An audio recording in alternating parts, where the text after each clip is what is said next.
It's Veterans Week in Canada, and I'm here to present the final of 3 videos we've produced to honor those who sacrificed to serve, to honor the men and women who defended our liberties, our allies, and our lives for decades across Canada and the world, and who continue to do so today. I'll also take a moment to pay respect to Canada's cherished international role as a peacekeeping nation. In this series, we've already heard from 2 other veterans. If you've found those interesting, please share on your own channels and follow CanAge on Twitter, LinkedIn, Facebook, and Instagram. I'm Lisa Hartford, CanAge's Communications Director, and that's my dad. It is with a glowing heart that I introduce to you retired Major Wallace Morgan Adam of the Royal Canadian Air Force. Hi, Dad. Hi, Lisa. Dad, thanks for volunteering your time to tell us about your early career and your more recent work as a volunteer at the Canadian Warplane Heritage Museum. Let's start with, when did you join the Air Force and why? Okay, it was back in 1963 that I joined.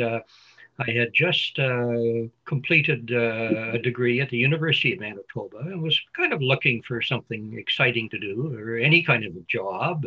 I had past experience in the reserve in the Royal Canadian Air Force, so it seemed like a good idea to me at the time that I go down to the recruiting center in Winnipeg, where I graduated from university, talked to them, took the aptitude tests, and they said, what do you want to be, pilot or navigator? So I said, pilot sounds good to me. So they shipped me off to Centralia, where I started my basic flying training. And is Centralia in Ontario or Manitoba? That's in Centralia. It's north of London. In Ontario. Okay, great. In Ontario, yeah. Tell us about being posted overseas. Well, my first and only overseas posting came in 1967, and I'd been flying in Ottawa for a while, and I wanted to do something different and on different aircraft. So they had a couple of places around the world where they were flying the de Havilland Beaver, the de Havilland Otter and Caribou, 2 Canadian-made aircraft. And I put in a memo and was accepted right away, maybe too quick it seemed. But anyway, I ended up being slated to go to United Nations duty in El Arish in Egypt. And during the course, I went to Trenton for a course on the Caribou and the Otter.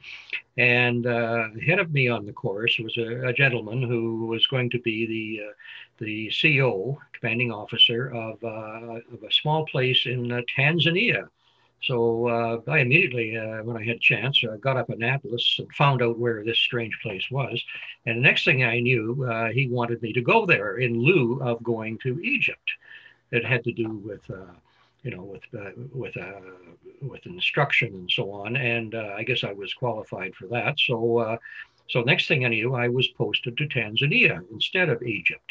So when I finished my training in Trenton, it wasn't a very long course, just 2 quick courses on 2 aircraft. Then I was outward bound to Tanzania. So I'm interested to know, why are so many aircraft, if not all, named after animals like rodents and fish and birds and mammals?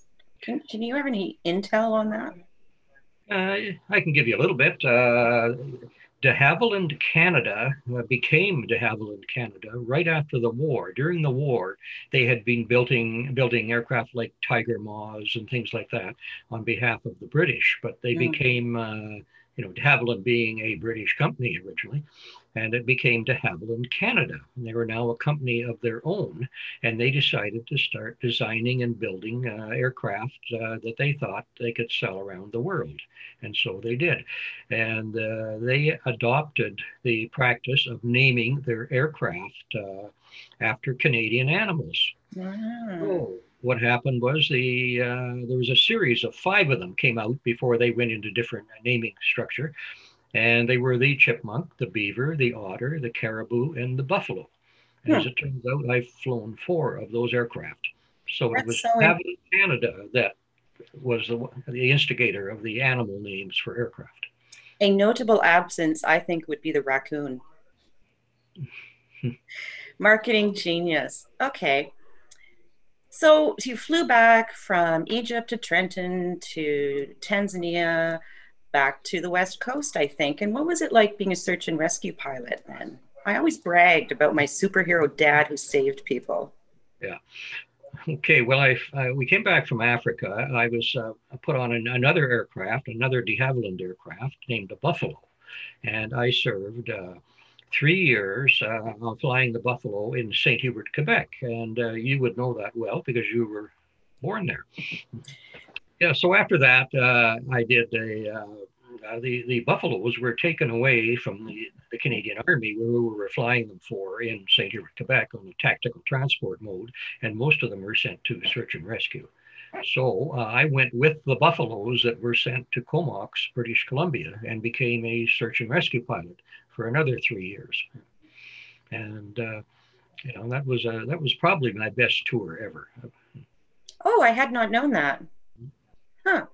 I think a big sacrifice you made constantly being on call like that and being away from your young family more than you liked was definitely reality for you, for your 3 children, especially me as the eldest.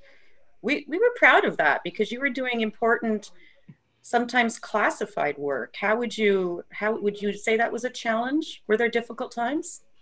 Well, actually, it was a very rewarding experience flying in Comox on search and rescue. It was Comox, British Columbia, on the Buffalo aircraft, and part of our role was not just searching for lost airplane. We did a lot of that, but we did a lot of medical evacuations.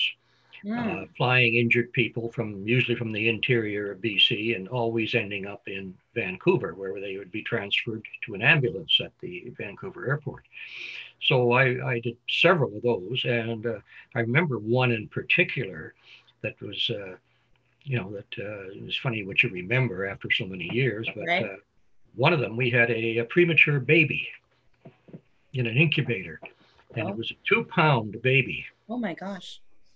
And we managed to get that little baby live to Vancouver, and I've never heard afterwards what happened. I assume everything went well. I wish we had follow up with all of the patients that we transferred, but the system just didn't cater to that. It didn't, and there So was that no was that social was media.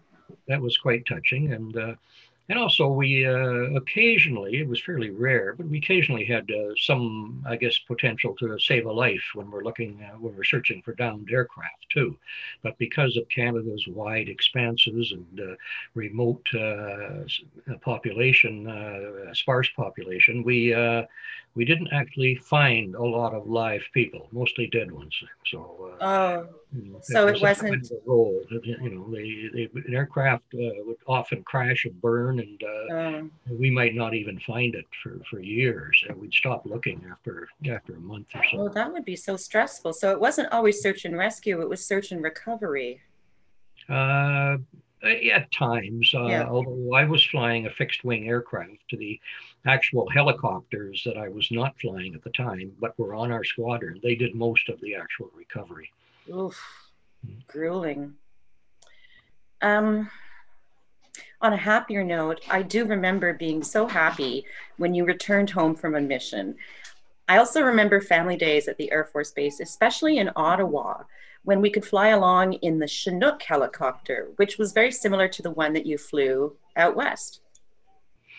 Sort of. The the Chinook helicopter. My first time I ever flew a helicopter was the Chinook helicopter.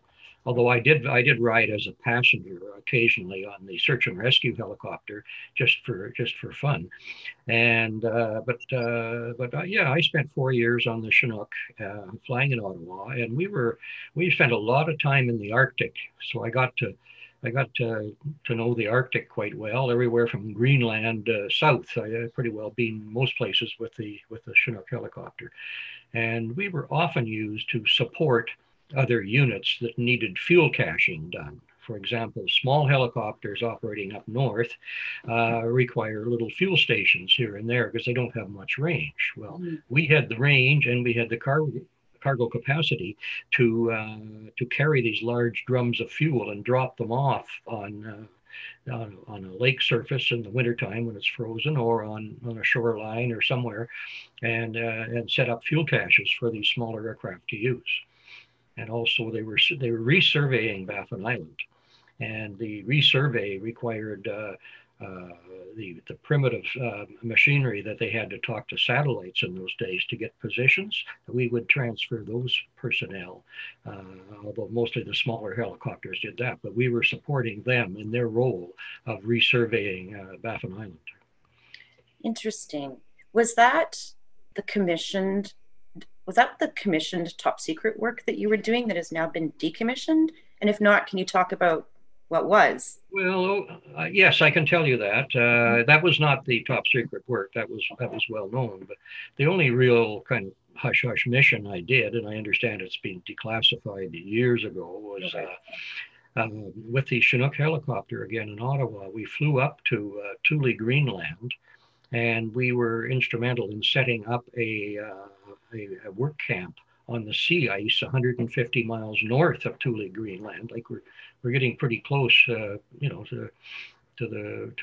even the Canadian base up there that's used up there, and I can't remember the name of it now, but we were very far north, and we were on sea ice, and it was permanent sea ice year round. So this little camp was set up, and the purpose was to recover test torpedoes fired by a U.S. nuclear submarine under the sea ice. And they were instrumented, and they were doing various tests of operating torpedoes under sea ice, because apparently that causes problems with the little navigation system in the torpedo, for example. Makes sense. And then we would set up the base camp. Smaller helicopters again would be up there, and they would recover these torpedoes through the sea ice. They'd cut a hole in the sea ice and recover the torpedo, and then they would take it back to Thule, Greenland, and then fly it to the United States for analysis. So that was quite an exciting mission. I've never worked with nuclear submarines before, and to this day I've never seen one. But wow. Wow. I think so. Now's a good time to fast forward to your retirement in St. Catharines many, many years later. And I'd like you to talk a bit about the refurbishment of a historically significant Buffalo aircraft, which happened at the Canadian Warplane Heritage Museum. Tell us about the history of that Buffalo. Okay, the Buffalo, there's really a story of two Buffaloes here, but the one that we're representing, and the one that we ended up painting the Buffalo up to look like, was a United Nations Buffalo. It was actually a Canadian Buffalo repainted for United Nations work. And this dates back to, I think it was 1974. A little bit of background here. 1973, the Arab countries attacked Israel. Overnight surprise on Yom Kippur, which is the holiest day in the Jewish calendar. And a lot of the Jewish regular forces and reservists were all home with their families. So, suddenly they were at war, and it was known as the Yom Kippur War to this day. And Israel was, in trouble there for a few days, but they recovered and eventually beat back and essentially won the war. Now, one of the countries that attacked them was Syria. There's a border with Syria and Israel, and it's right on the Golan Heights, which is a stretch of high ground separating the two countries. At one time, about 2 wars ago, it was actually Syrian territory, but it was now Israeli territory. So the United Nations, after this war stopped, they established peacekeepers on the Golan Heights, and those peacekeepers needed to be supplied with fresh troops and rations and equipment and so on. So the Canadian forces sent a total of 3 Buffaloes at one time over to Egypt, to base in Egypt, and then fly supplies into the Golan Heights. They actually flew the supplies into Damascus, Syria, Mm-hmm. and then they were taken by truck to the Golan Heights, which was fairly close. So one of the Buffaloes on the 9th of August, 1974, was shot down approaching Damascus. Routine flight, they'd done it many times before, and they were shot down by there were 3 missiles fired at them, 3 surface-to-air missiles. The last one made a direct hit, and the aircraft was blown apart, and all on board were killed. There were 9 Canadians on board. They were all military. They were all peacekeepers, all unarmed, and they all perished in that crash. So, there was a bit of an official investigation carried out by the Canadian forces as to what happened there. The Syrians were not cooperative at all, and so anyway, in commemoration of that event, which received very, very little coverage in Canada for a couple of reasons. I guess the government of the day tried to kind of hush it up rather than, I won't say who that was, but, and also there was, that was the same day that Richard Nixon resigned. Oh, so well, there you go. The media was absolutely full of that, and maybe on page 19 you might find the fact that there'd been 9 Canadians killed overseas. Yeah. So anyway, and that continues to this day. That's sort of reporting. Yeah. I suppose it does. Yeah. But anyway, in commemoration of that event, we obtained another buffalo that was actually never Canadian. It was originally Sudanese, and it ended up in the United States for repair, made in Toronto, like all the buffaloes were, but it was Sudanese. And we heard of this derelict buffalo up in Greenville, South Carolina, where it had been abandoned. And we found out the story behind that. Some of our early crew members, and I was not in on this, talked to the owners of that aircraft and convinced them to donate it to the museum. So it was trucked down in pieces from South Carolina. And sure enough, 5.5 years later, we had it painted up to look like the Canadian buffalo that was shot down in Syria, and dedicated in the memory of those peacekeepers and all peacekeepers. And that was on the 9th of August, 2009. Oh, good. You were there. That's right. I was there. I was. It was so hot that day. I'll never forget that. Yep. You also, aside from as a volunteer veteran, you have a personal connection to that plane, because one of the pieces that you obtained was sourced right here at home. Is that right? Well, we had the buffalo we got from South Carolina was missing a few pieces, and the sponsor of that project, who were actually flying buffaloes in Africa, who donated the aircraft to us, they shipped us parts from overseas. Leading edges of wings and things like that that were time expired or damaged and we might need. One part nobody had, and that was a part near the nose of the aircraft where the nose wheel retracts into. It's actually called a doghouse because it looks like a doghouse, I guess. Oh, does it? And we found that the first buffalo ever made was up in pieces in a scrapyard near Newmarket, Ontario, just north of Toronto. So we got hold of the owner of the scrapyard, who was also very friendly and helpful, as most people were in this project, and he let us come down and take the doghouse out of his airplane, which he kept around basically for movie shoots, I think. The movie companies can film, can create anything if they give them the basis, like an old aircraft. And so anyway, that's what he used it for. And we got that piece and we did install it. So that's really the only piece of that buffalo we've restored that I'm aware of that actually came from another Canadian buffalo. So on a more somber note, the 9 gentlemen, the 9 servicemen, the 9 peacekeepers who perished in that downed flight, I think still today represent the largest loss of Canadian life during a peacekeeping mission. That is correct. Still true. Okay. How were these servicemen commemorated when you launched the Buffalo in August 2009? Uh, well, basically, the whole ceremony was built around them. We spent, and I spent, as part of it, almost a year ahead of that time, getting a hold of the families of the 9 that were killed. So when we had the actual ceremony, we had over 50 people there that were family of the 9 people. There was only one family that could not be represented, and that was because of illness.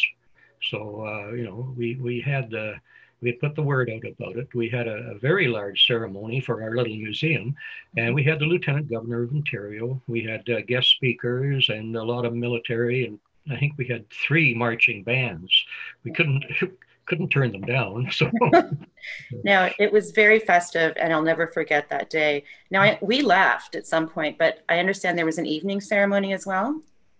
yes, the evening before the dedication, the Oh, night before. before, uh, we'd also uh, through other people mainly arranged a big dinner there, and anybody connected with the project was invited. In particular, the members of 116 Air Transport Unit, who operated the Buffaloes in Egypt, because a lot of them had, flown in that aircraft. They had memories of it. They knew the people. So we had a big reunion, and a head table and a lot of displays. We had displays shipped down from Trenton, Ontario, the big base there that had Buffalo's base there. We had some items from them down as well. So it was a great event, and some of us were still in good enough shape the next day to attend the actual dedication, which was good. Now listen, what's this I hear about you hosting a belly dancer? It's true. Okay. I mentioned 116 ATU. Well, when they were based over in Egypt, I mean, they had no families there, and and there were generally 3 clubs, or we call them messes in the military. Yeah, I remember. That's where you eat. That's where you have a beer after work. That kind of thing, and there were. There was, I think, a lower ranks mess, warrant officers and officers mess. Well, I think at least 2 or 3 of them, maybe all of those messes, they occasionally brought in entertainment when they could. And of course, they had to get it locally. Where else do you get it? So they actually had real Egyptian belly dancers come in and entertain them. So, knowing that, and I got tasked with this. It wasn't, I don't know if it was my idea in the beginning. I don't remember, but I got tasked with it. So what do you do? Okay, well, I got out the Hamilton phone book, looked in the yellow pages for belly dancers. Didn't find any, but I think I found exotic dancers. Oh no. Oh yes. That's so different. Anyway, I phoned them up and I said I need a belly dancer. Well, okay, they knew somebody that did that, and talked to her, and she was the entertainment for the evening. After we had our dinner, she came out, and it was really, really well done. Okay, I'll accept that. Very professional, and I remember at the dinner we were passing the plate around for tips for the belly dancer, and people were so impressed they were putting $20 bills on the plate. So she had a pretty good evening. Well, everyone had a nice time. That's good. So we will someday revisit this phone call of yours to exotic dancers at some other time. Okay. Back to the crash. Were there any? I mean, maybe not because of the Nixon thing, but back to the crash. Were there any?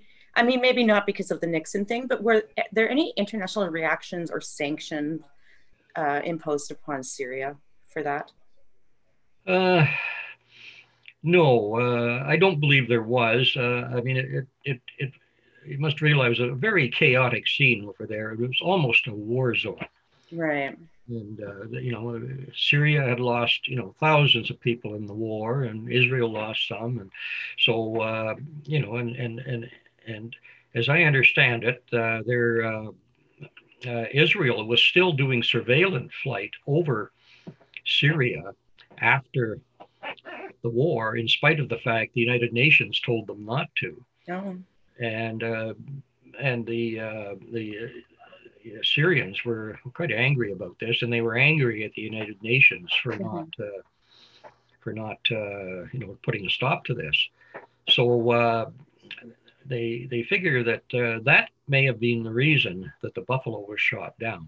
Nobody knows why. It could have been an accident by the missile site that was outside of Damascus, or it could have been deliberate as a revenge tactic to get even with the UN for not stopping those Israeli overflights. And it just so happened that that UN airplane was a Canadian aircraft with Canadian personnel inside. Nothing personal against Canada, probably. Yeah. But that was the feeling at the time, and to this day, nobody really knows for sure why it was shot down. But those are the two possibilities. And here we are. So have they been sanctioned? Not really. Other than Syria's always had a bit of a reputation. I mean, the guy that's running Syria now, Assad, that was his father who was running it back in the 1970s. So runs in the family. So that's a great segue to my next question. So back to the buff. How is it still in Hamilton, and how is it displayed and used, and is it a fundraising vehicle? Is it airworthy? What's the current state of the plane? Okay, well, first of all, it was never intended to be airworthy. It's a buffalo. Doesn't fly, but it looks exactly like a flying buffalo. It does. In fact, no engines in it is fairly well hidden. But first of all, the museum does not support flying jet engines, which the Buffalo was. It was a turboprop, so it had a turbine engine. So they don't support the operation and maintenance of those engines anyway. But it is used heavily by the education department. And here I'm actually talking pre-COVID-19. It's right. We're kind of in limbo right now. But the education department uses it as an outdoor classroom. And they have a very strong program there where almost every day of the week you'll see school classes come in and spend the day in the museum. And they have a full program for every grade level there. And they use the Buffalo as an outdoor classroom. And when they're in there, they can tell them, many different aspects of not just United Nations and the shoot downs. They kind of downplay that a little bit for the younger kids. Yeah, for sure. But they can show them how aircraft are built. I mean, the inside has got the bare structure visible for everybody to see, so it's ideal for that. They get to sit in a cockpit. And that is one of the few aircraft we have that you can actually go in the cockpit. All of our flying aircraft, we have many, of course, do not allow that. So it's a privilege to be able to go into a cockpit in a non-flying aircraft, and it doesn't matter if they play with things or touch them. In fact, we encourage that. So I guess from all ages, are they just delighted, Dad, to sit there and look at it? Most of them are just thrilled. They love it. We have many stories we can tell them and I don't think you've heard this one. For the last I think 3 or 4 years, we've had a pair of doves come and nest in the back of the aircraft. Every summer we open up the rear door and leave it open for the summer. Yeah. And the doves come just inside, not where they'll make a mess or anything. They come just inside and they build a nest there and raise their chicks. And how appropriate is that? We got a peacekeeping aircraft with doves. So those are the most photographed doves in Hamilton because they get used to people and they don't fly away. They do get used to people. I find that very moving. I'm quite touched, and you had not shared that with me before. Thank you for telling our audience and myself about that. It is quite poignant to think about doves, a symbol of peace internationally in that context. Good story. And one more thing I could mention there.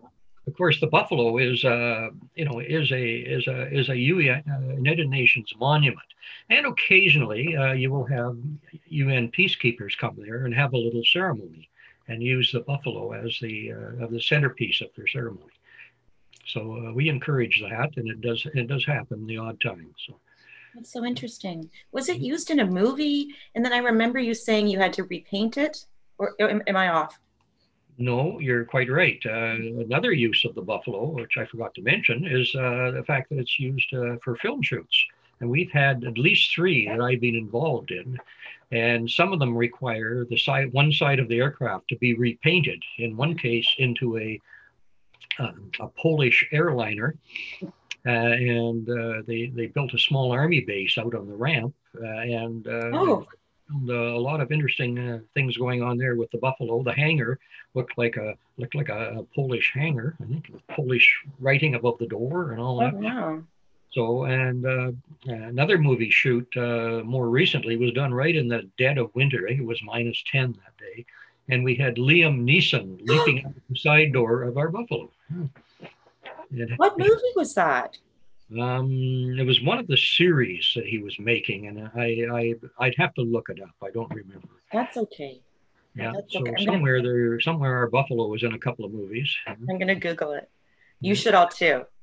We'll watch it on Remembrance Day. There you go.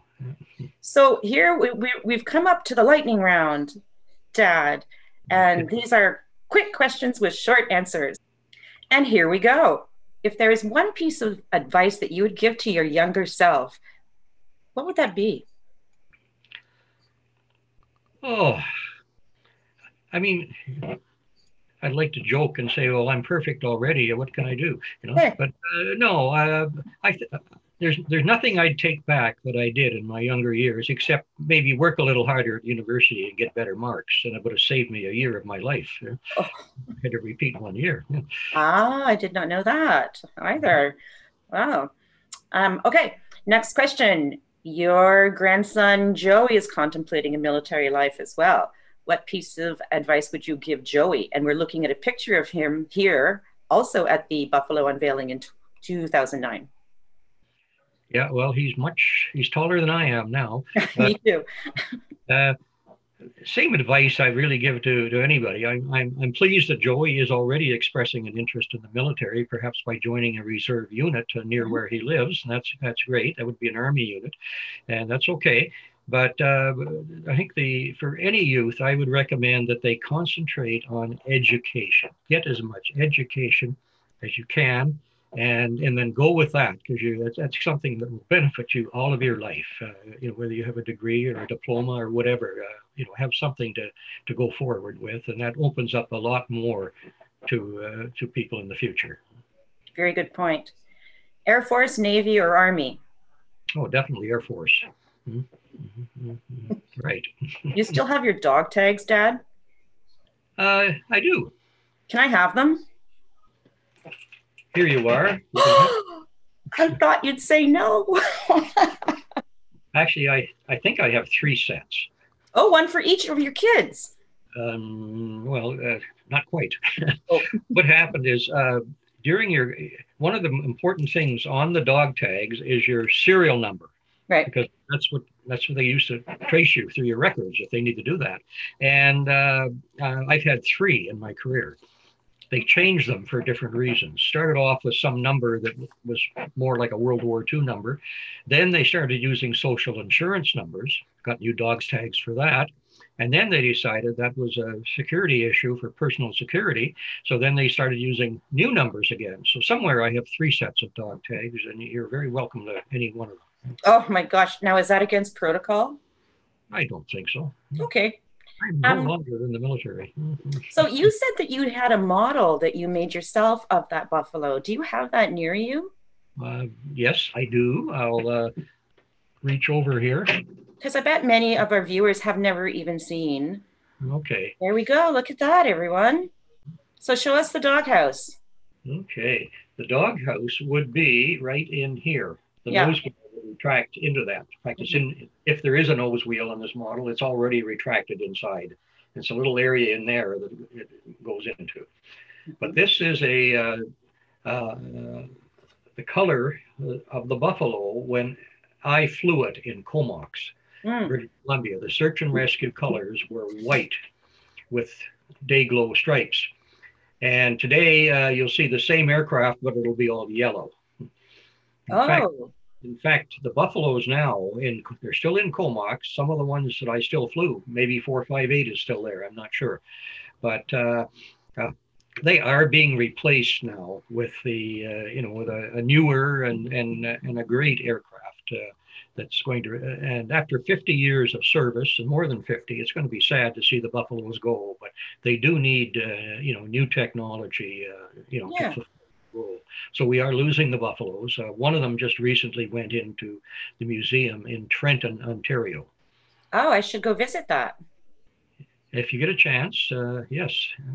Now, that white model, though, how did it play against the snowy mountains in British Columbia? Uh, well, that's a funny story. Oh, uh, Well, among other things, we often went around and talked to flying clubs around BC because they were big assists to us during searches. If mm, we arrive, let's say somewhere like Whitehorse, for example, and we're going to be based there for a few days looking for an aircraft, uh, we often look for volunteer spotters to come up, and they can sit inside and look out the windows. And we have a couple of the windows where had bubbles on them, so you can stick your head out. um, And they're a big help to us when we do a search. So we often talk to them about safe flying in winter conditions. And yeah, one of the things we always said was you shouldn't be flying a white aircraft in the wintertime. I'm Well, just what were we saying. flying? A white aircraft.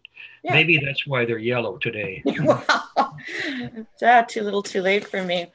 That's amazing. Dad,